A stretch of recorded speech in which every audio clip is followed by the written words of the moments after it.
साहेब आहात, तुम्ही तिकीट कुठचं काढलंय? आम्ही रत्नागिरी इथे बसलो आणि आम्ही LTT पर्यंत जाणार होतो.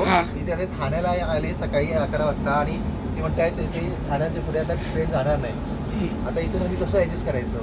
मी स्वतः हँडिकॅप आहे, माझ्यावर कोणी नाही. मी LTT काय घेतलं की तिथे मला तिथून पुढचं ट्रेन घेणार आहे. आता इथून माझी सोय कोण करणार? कसं जाणार मी? शक्य कसं आहे ते? या सरकारबद्दल काय म्हणाल? सरकारबद्दल नाही मला काय म्हणायचं आहे, मला ट्रेन डिपार्टमेंटबद्दल म्हणायचं. त्यांनी असा अंदाजाने कारभार करू नये.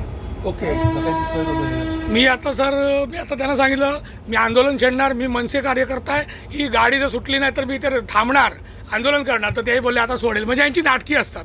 मला हेच म्हणायचं आहे की या लोकांची नाटकी असतात, हे फक्त लोकांना त्रास देतात. आणि हे बघा सर, मी मनसे कार्यकर्ता आहे 2006 सालापासून आणि मी आत्तासुद्धा काय सांगितलं की नाही ही गाडी सुटली पाहिजे आणि गाडी सोडायला तयार झाली. गाडी सुटली. जय हिंद, जय महाराष्ट्र, जय मनसे. राज साहेब आगे बढ़ो, हम तुम्हारे पीछे है. जय हिंद, जय महाराष्ट्र.